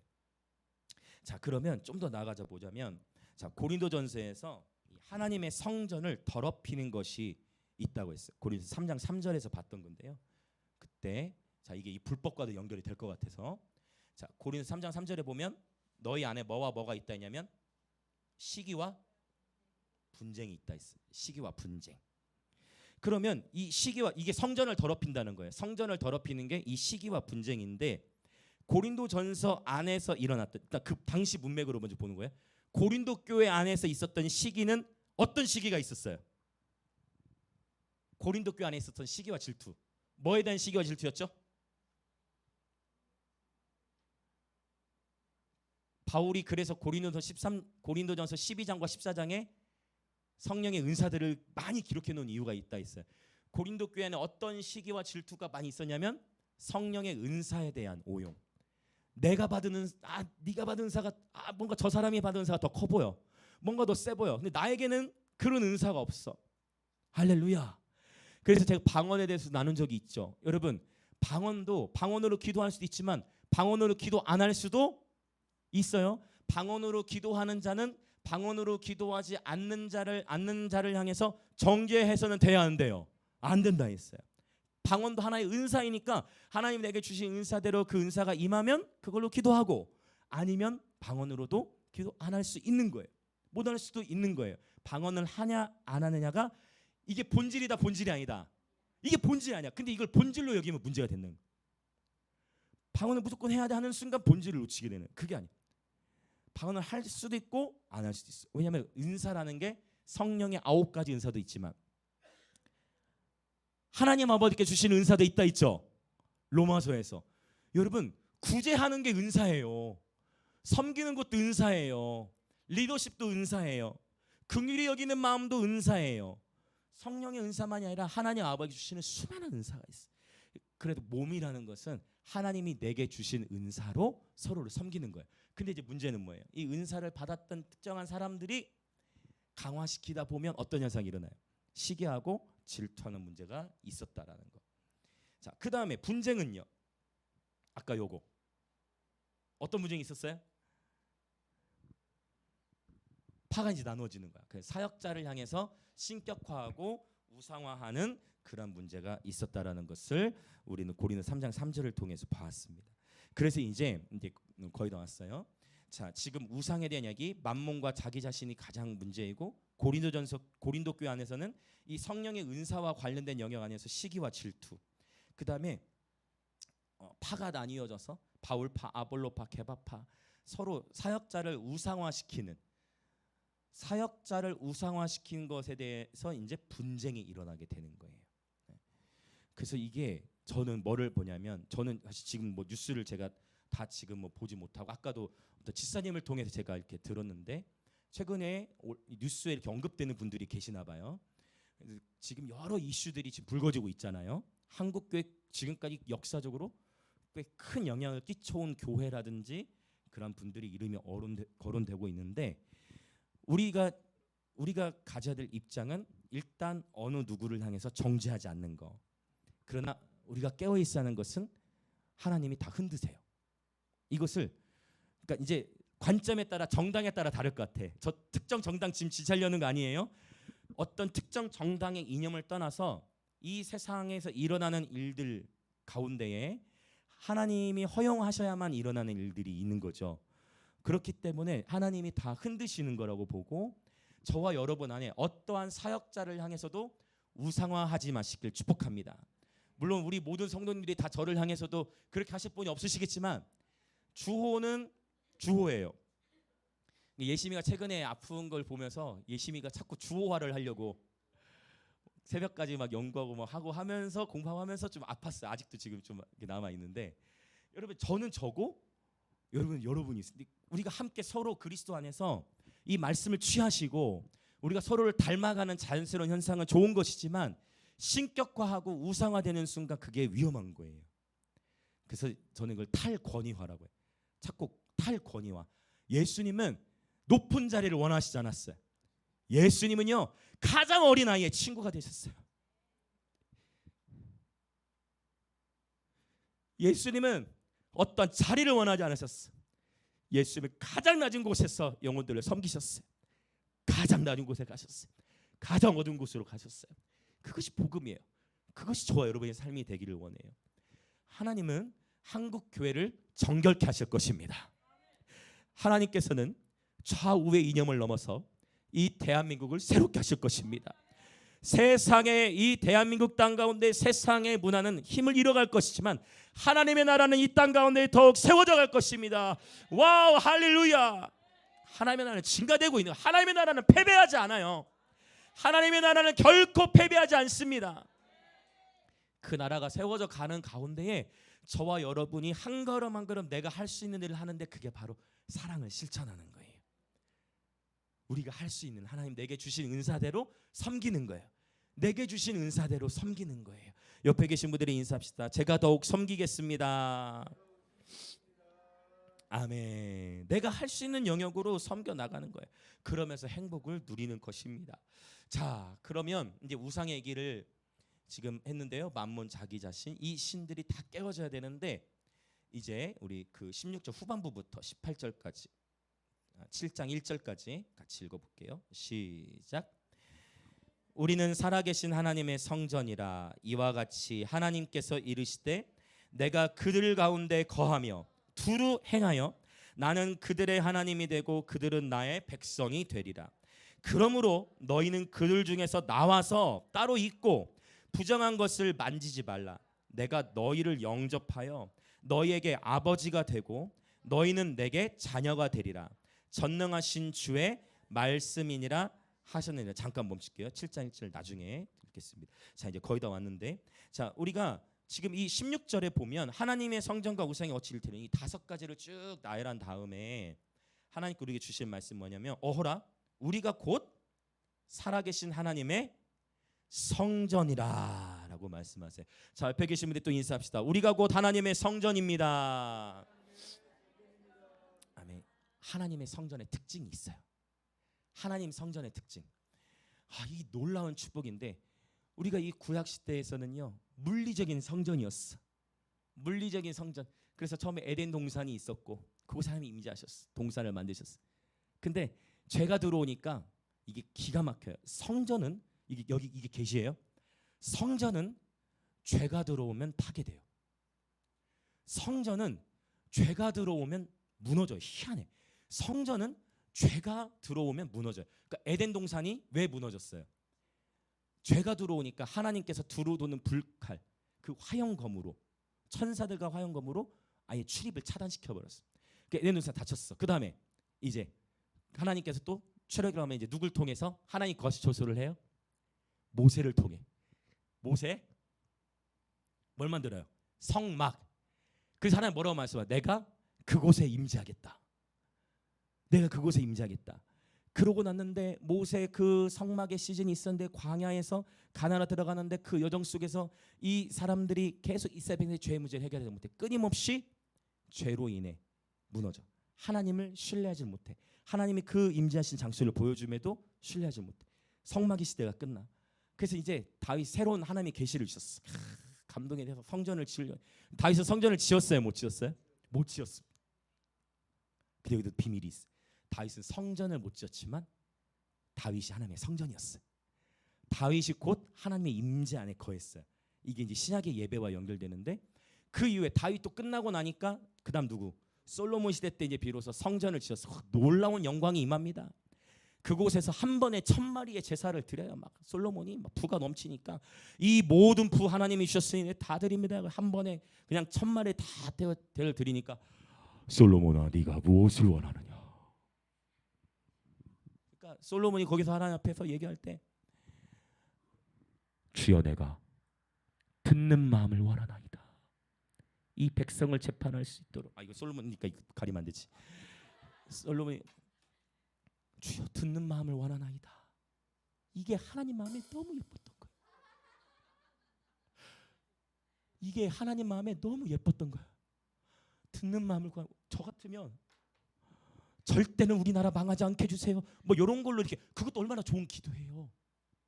평생. 근데 그게 아니라 하나님 듣는 마음을 원합니다. 우리 같으면 하나님 우리 가족의 구원을 원하면 이렇게 했을 건데 다 맞잖아요 우리. 근데 하나님 듣는 마음을 원합니다. 이 백성을 하나님의 뜻대로 치리하기 위해 듣는 마음을 원합니다. 그때 하나님이 어떻게 해요?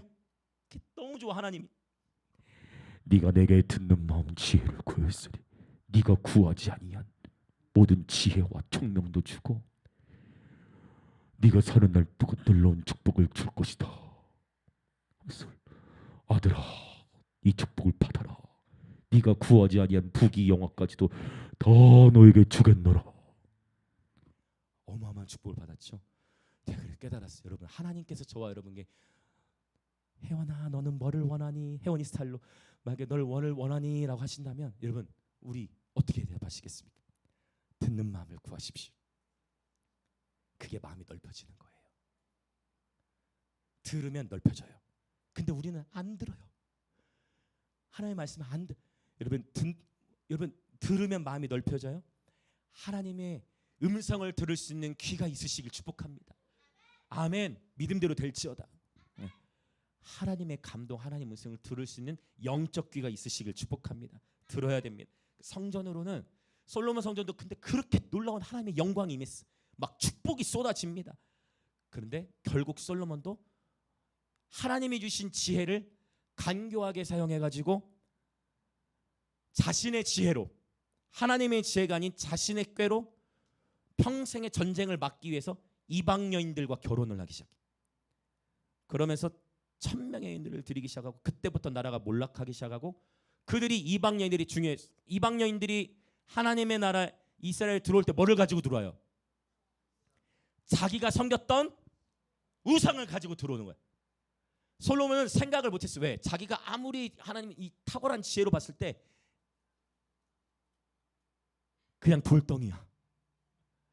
솔로몬이 자기가 지혜로 봤을 때 이방 여인들이 가져오는 거 뭐 드라빈 같은 거 숨겨오는 거 보니까 솔로몬 자기 지혜로 보니까 저건 뭐 아무 돌덩이 아무것도 아니네. 뭐. 저것도 뭐 괜찮아. 근데 영적으로 어떤 일이 일어나는 거예요?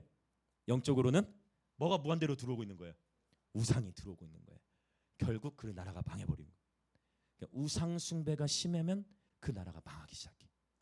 북한이 지금 몰락하게 된 게 원래 남한보다 잘 사는데 우상 숭배로 나라가 이게 무너지면서 이렇게 된 거잖아요. 지금은 남한의 교회들이 깨어날 때인 줄 믿습니다. 성전으로 안 돼. 솔로몬 성전으로 안 돼. 하나님께서 이제 전략을 바꾸셨어. 그 전략은 안 돼. 그 전략은 한계가 있구나. 물리적인 성전은 한계가 있구나. 하나님이 쓰시기 시작한 전략, 새 언약 시대에 쓰신 전략이 있어. 그게 뭐냐? 일단 예수님 자신이 성전이 되기로 결단하셨어요. 할렐루야. 예수님 자신이 성전이 되기로 결단하신 거예요. 그래가지고 이제 주님이 말씀하셨잖아요. 이 성전 돌 위에 돌 하나도 남지 않고 내가 다 무너뜨리겠다. 돌로 세우지 아니하는 성전을 사흘 만에 다시 일으키리라. 그 사흘 만에 일으켰다는 성전이 누굴 가리킨 거예요? 예수님 자신이. 할렐루야. 그럼 어떻게 우리가 하나님의 성전이 되는 거예요? 그분이 우리 안에 오시니까. 그분이 우리 안에 오셔서 우리가 하나님의 성전이 되어진 줄 믿습니다. 할렐루야. 다시 한번 인사합시다. 우리가 곧 하나님의 성전입니다. 자, 이제 거의 다 왔어요. 그럼 하나님의 성전의 특징이 있어요. 하나님 성전의 첫 번째 특징이 뭐냐? 바로 16절 후반부에 있는 이와 같이 하나님께서 이르시되, 이게 레위기 26장의 말씀을 인용해 온 건데, 이 레위기 26장 1절의 말씀은 뭐로 시작하느냐? 너희는 우상을 섬기지 말며로 얘기해요. 바울이 그냥 이거 인용해 온 게 아니라 나중에 시간이 되시면 26장을 읽어보세요. 26장 1절은 우상에 대해서 말씀하고 있어요. 그래서 뭐라고 말씀해요? 첫 번째 하나님의 임재 특징, 내가 그들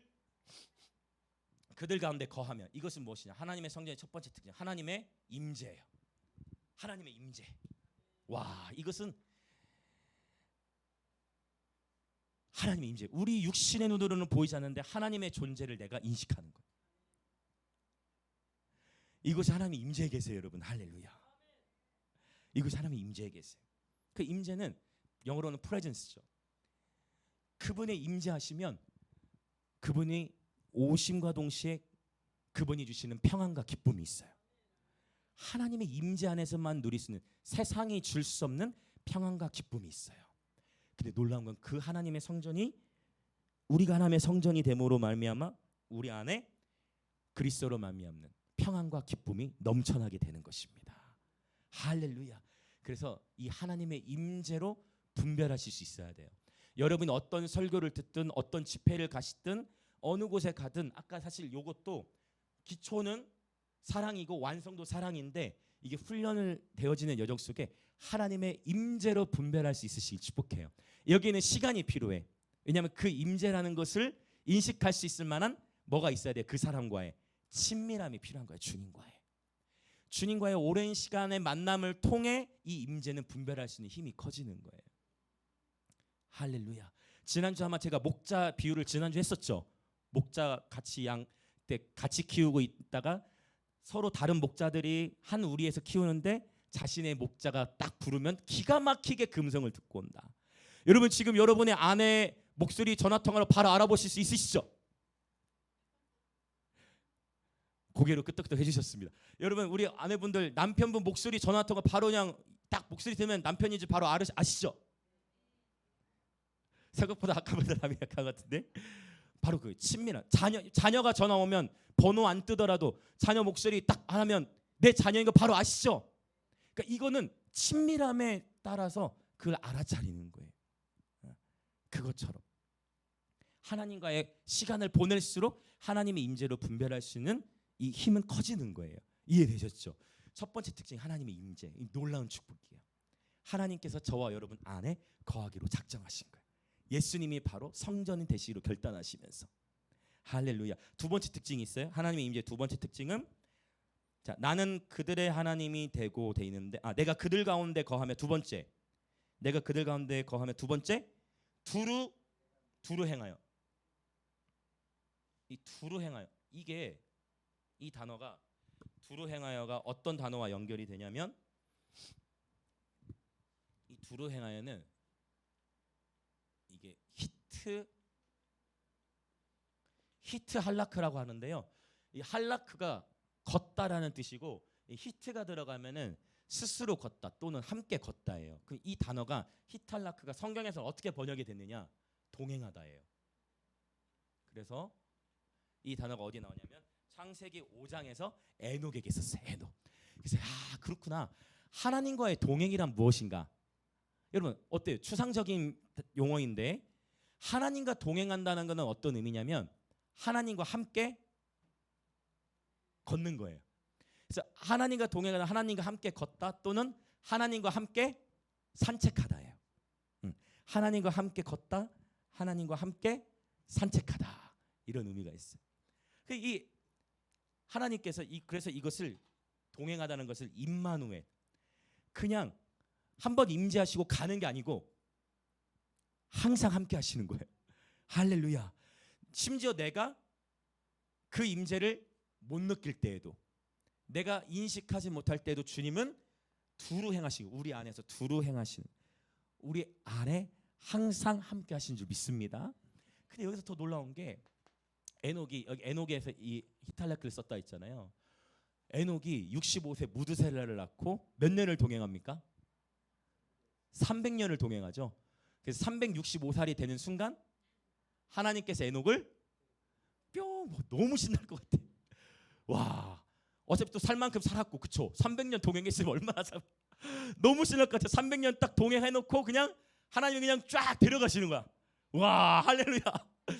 오, 나중에 우리 주님이 이제 재림하실 때 우리 다 그렇게 올라갑시다. 할렐루야.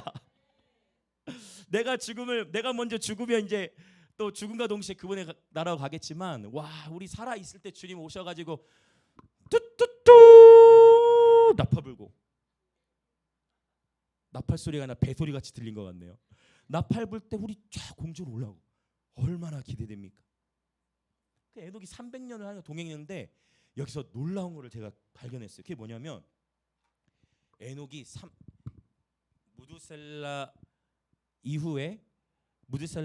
무드셀라 이후에 이제 하나님과 300년을 동행했는데 그때 성경 어떻게 표현하냐면 300년을 하나님과 동행하면서 이 단어를 써요. 문장을 끝내지 않고 300년 하나님과 동행하면서 그 전에 뭐가 있냐면 자녀를 낳았더라. 이거 아무것도 아닌 것 같은데 전 이게 이렇게 은혜가 됐어요. 자녀를 낳았더라. 이게 너무 큰 은혜예요 오늘. 이게 왜냐면 이전에 우리 어머니들이 많으시지만 하나님과 동행하니까 너무 기쁘고 행복한데 하나님은 거기서 우리 삶을 끝내길 원하시는 게 아니라 이제 하나님과 동행하니까 뭐 해야 돼요? 생육하고 번성하는데 자녀를 낳는다는 것은 해산의 아픔으로 시작하는 거죠. 그리고 자녀를 키우는 행복이 크죠.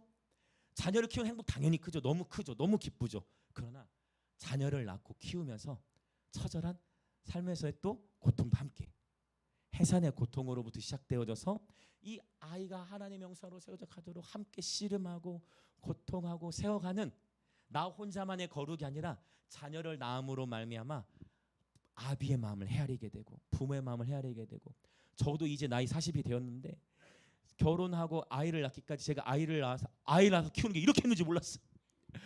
우리 어머니들도 어떻게 생각할지 모르겠죠. 제 아이를 낳았는데 처음에 예심이가 딱 태어났는데 세상에 아이가 너무 감격스럽고 뱃속에서 나올 때 너무 감격스럽고 좋았는데 아이가 태어났는데 잠을 안 자.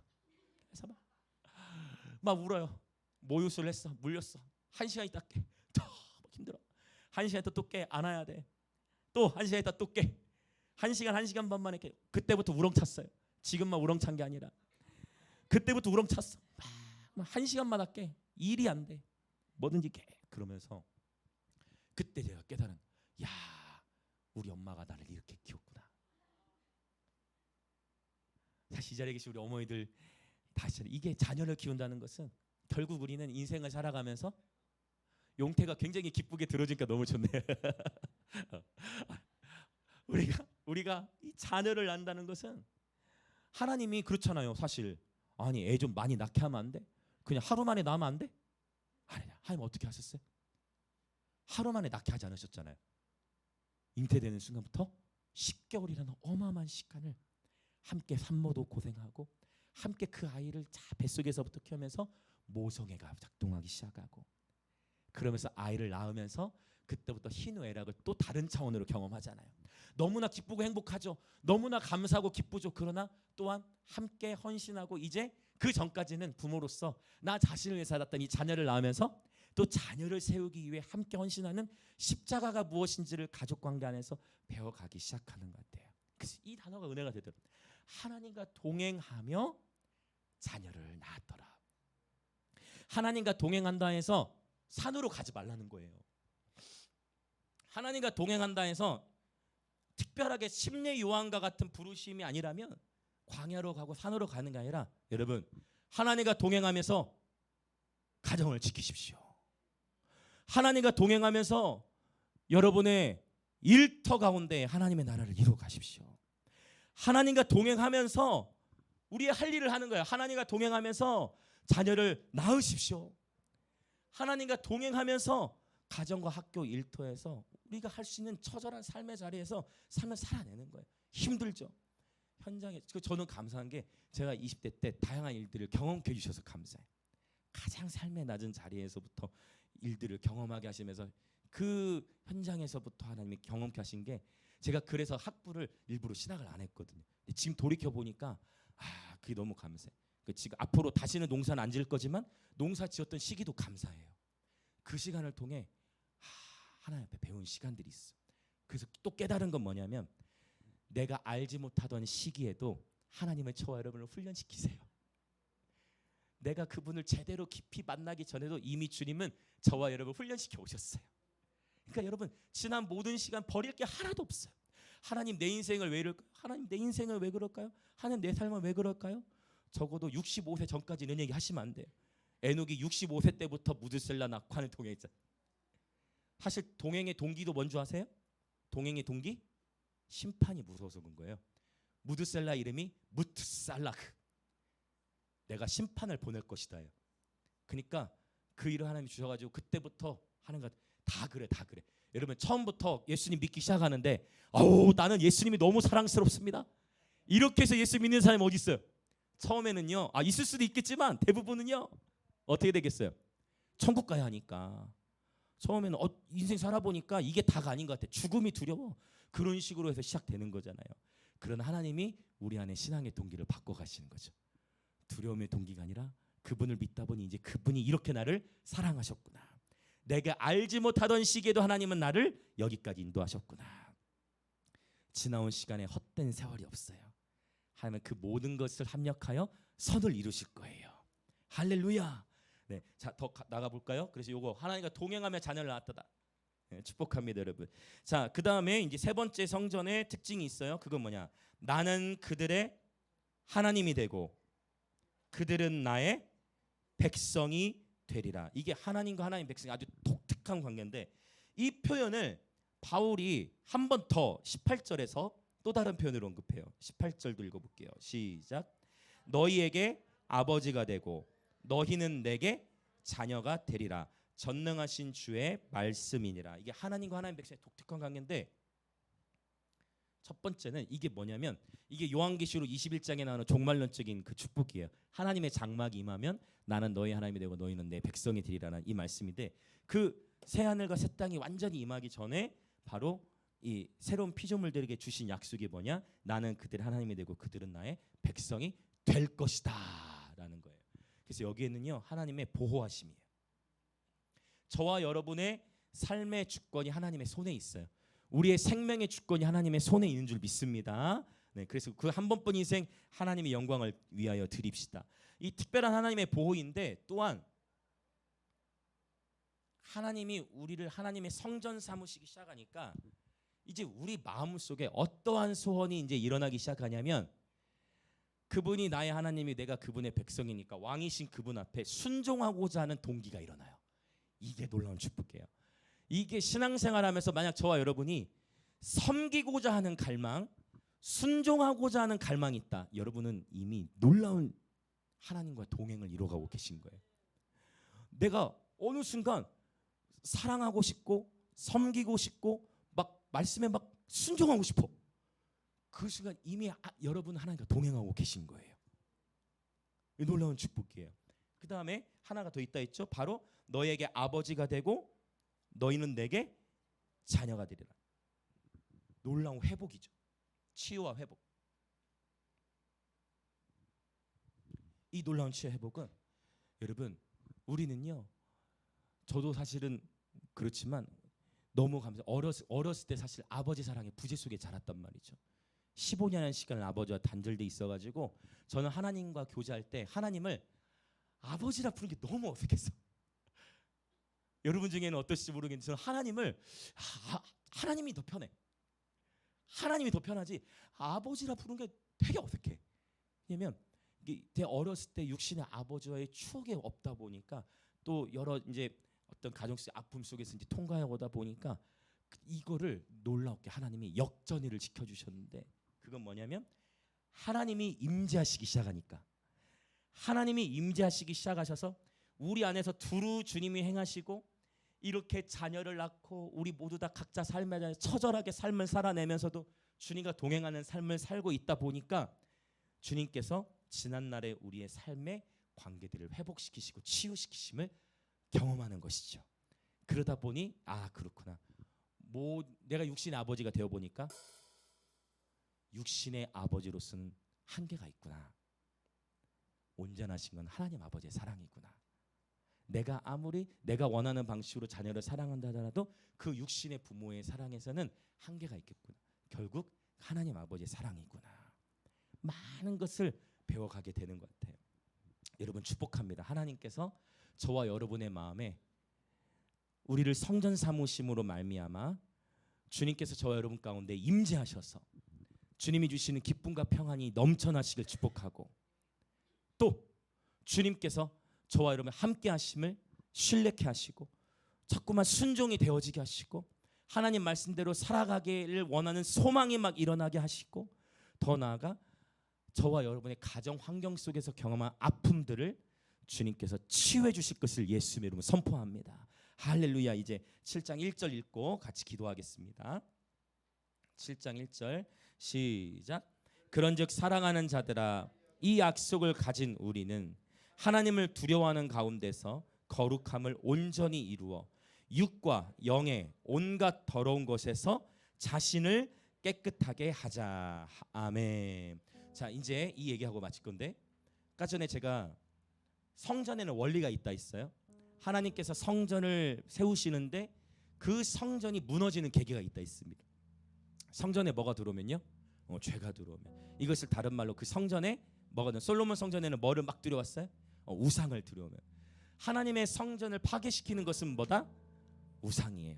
그러니까 이게 우리 안에서 어마어마한 치열한 전투가 일어나요. 그래서 여러분 이런 표현이 있잖아요. 적은 외부에 있지 않고 내부에 있습니다. 적은 외부에 있는 게 아니라 어디에 있어요? 내 안에 있는 거예요. 내 안에 있는 원수를 정복해야 돼요. 내 안에 있는 원수를.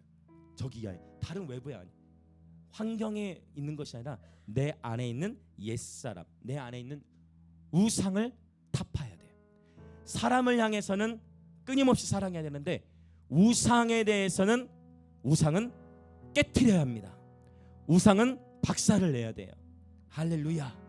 자, 그래서 주님이 말씀하시는 게 뭐냐면 이제 바울의 마지막 권면이 이 하나님의 성전으로서의 기능이 제대로 발휘되기 위해서 늘 하나님이 임재 안에 거하고 하나님과의 친밀한 동행을 누리기 시작하고 하나님의 보호하심, 막 하나님 말씀대로 순종하고 싶고 막 따라가고 싶고 또 지난날의 가정에서의 아픔, 그 모든 상실의 아픔을 하나님 아버지께서 위로하시고 회복시키세요.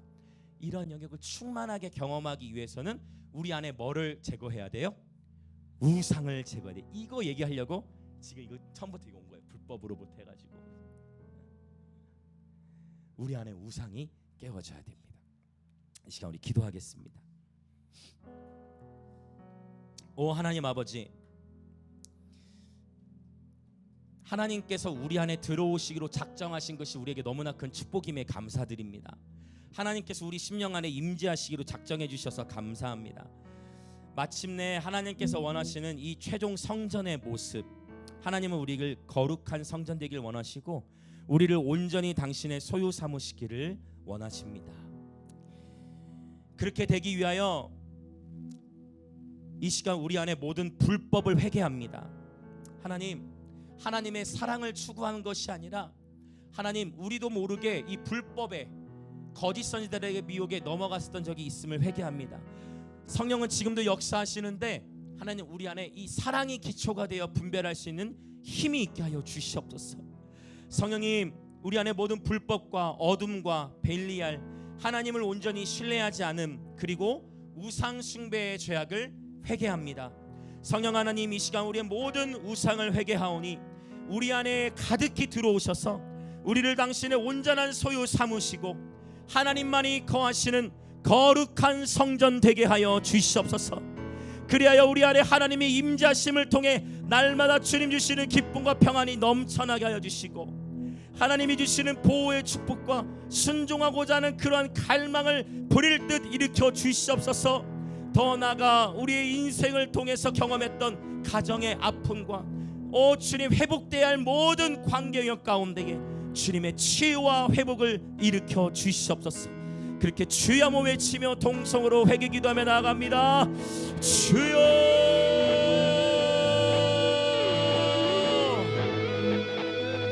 예, 하나님 아버지, 이 시간 기도합니다. 우리 몸을 주님의 거룩한 성전 삼으시기 위하여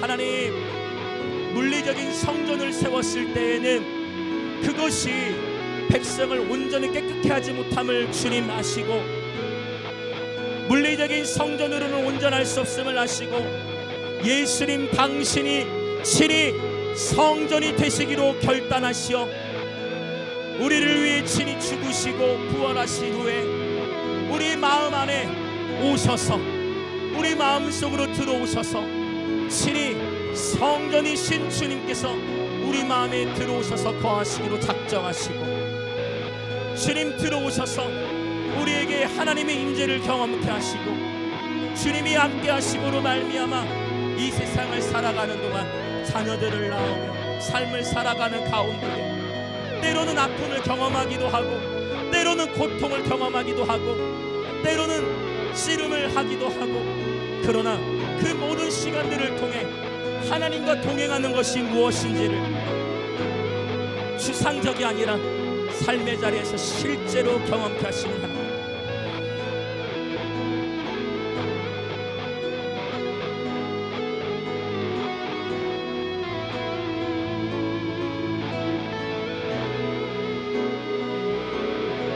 우리 삶의 자리에서 경험케 하시는 하나님, 우리에게 회복과 치유를 주시는 하나님 아버지, 그 아버지의 사랑, 하나님의 그 넘치시는 사랑에 부요하시고 성령님, 이 시간 회개하는 것은 우리 안에 불법을 회개합니다. 성령님, 회개하는 것은 우리 안에 사랑이 없음을 회개합니다. 성령님, 우리 안에 만몬 또 자기 자신 시기와 분쟁, 미움, 다툼, 질투를 회개합니다. 우리 안에 모든 헛된 우상들을 제하시고 성령의 우리를 새롭게 하여 주옵소서. 성령의 우리를 새롭게 하여 주시옵소서. 정직한 영을 새롭게 하여 주시옵소서. 우리 몸을 거룩한 하나님의 성전 삼으시기로 작정하신 하나님, 시대를 분별케 하시고 언제나 사랑 안에 거하여 하나님의 뜻을 쫓아 거룩한 성전으로 살아가는 예배자들 되게 하여 주시옵소서. 오 주님, 우리 가운데 거하셔서 두루 행하시며 우리의 하나님이 되시고 우리는 당신의 백성으로서 또 우리의 아버지가 되시고 우리는 주님의 자녀로서 놀라운 회복과 치유를 경험하며 이 세상 가운데에 세상 속에 살면서 세상과는 섞이지 않은 채 하나님 나라의 문화를 드러내고 하나님 나라의 선한 영향력을 드러내는 예배자의 삶으로 축복하여 주시옵소서.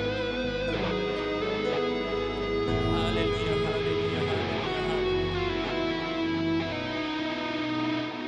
할렐루야 할렐루야. 한 번 더 기도하길 원합니다.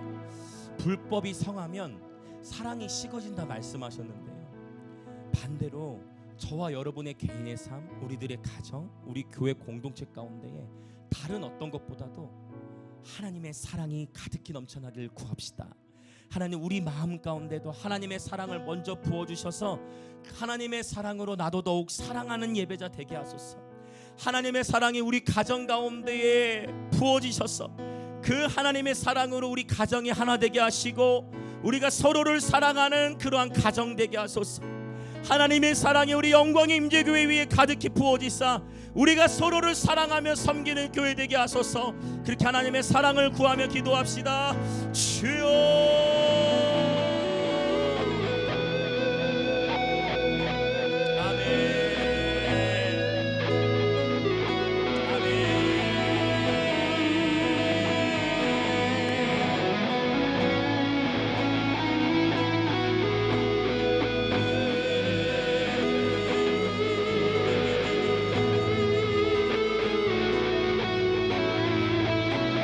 아멘 아멘 아멘. 오 하나님의 사랑, 그 넘치는 사랑을 부어주셔서 나의 힘으로는 사랑할 수 없고 나의 힘으로는 온전히 사랑할 수 없고 하나님 사랑 안에서 서로를 사랑하고 우리가 그렇게 함께 지어져갈 수 있도록 주님 축복하소서.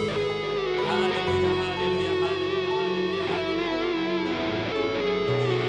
오 하나님 안에서 하나님 안에서 우리 서로 이어져 주가 거하신 성전이 되네. 모퉁이 돌 되신 예수와 하나 되게 하신 성령 안에 함께 지어져가네.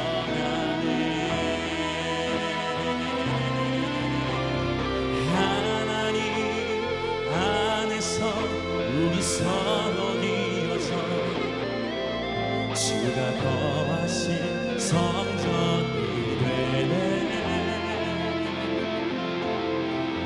모퉁이 돌 대신 예수와 하나 되게 하신 성령 안에 함께 지어져가네. 오 하나님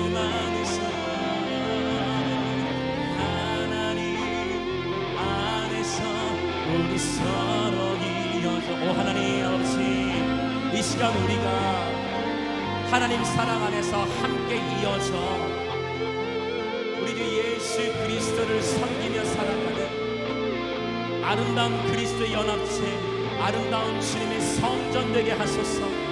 우리 몸을 하나님의 성전 삼으실 뿐만 아니라 우리 영광 임직의 모든 지체들이 건물과 건물이 서로 연결되어 성전과 성전이 서로 연결되어 아름다운 우주적인 그리스도의 몸으로 세워져 가도록 주님 축복하소서.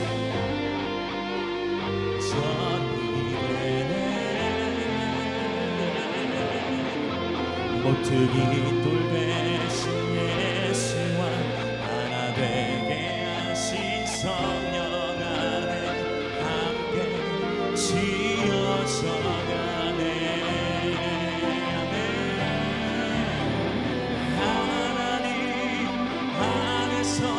우리 서로 이어져 주가 거하신 성전이 되네. 모퉁이 돌 대신 예수와 하나 되게 하신 성령 안에 함께 지어져가네. 오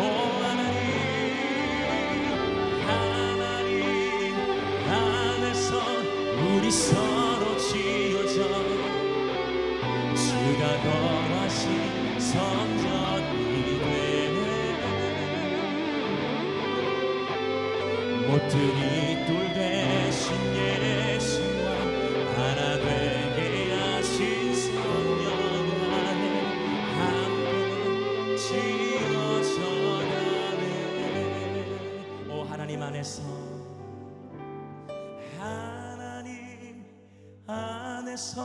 우리 서로 이어져 주가 거하실 성전이 되네.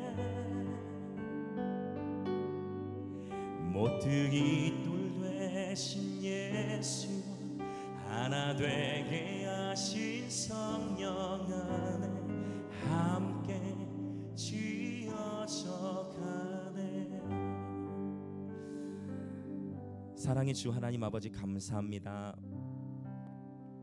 오 하나님, 모두가 마지막 때라고 얘기하는 이 시대에 불법이 성행하고 사랑이 식어져가는 이 시대에 우리가 이 세상 가운데에 우리가 서로 사랑하는 것을 통하여 그리스도의 제자됨을 보일 수 있는 교회 되게 하여 주옵소서. 하나님, 세상 속에 주님이 우리를 파송하셔서 하나님의 나라를 이루어가게 하셨습니다. 오 주님, 세상 속에 하나님의 대사로서의 삶을 살아가되 세상의 풍조에는 섞이지 않는 그러한 놀라운 하나님의 동역자들로 우리를 축복하여 주옵소서.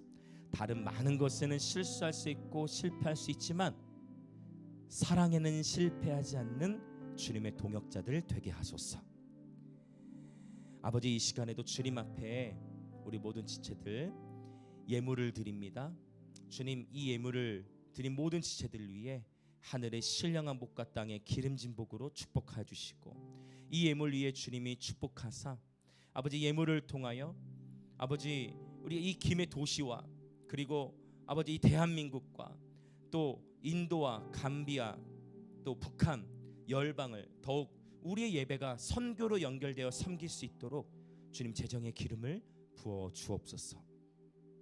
지금은 우리 주 예수 그리스도의 은혜와 하나님 아버지의 놀라우신 사랑과 성령 하나님의 감화 감동 교통하심이 오늘 깨끗한 성전이 되기 위하여 우리 안에 모든 우상을 벗어버리고 모든 불법의 죄악을 회개하고 오직 그리스도의 대사요 새 언약의 일꾼이요 하나님의 동역자들로서 하나님과 함께 기쁨으로 동행하며 동역하는 삶을 살아가기로 결단하는 우리 영광엠제의 모든 성도들과 오늘 이 예배에 함께 하고 있는 모든 그리스도의 몸의 지체들 가운데에 지금으로부터 영원토록 함께 있을지어다.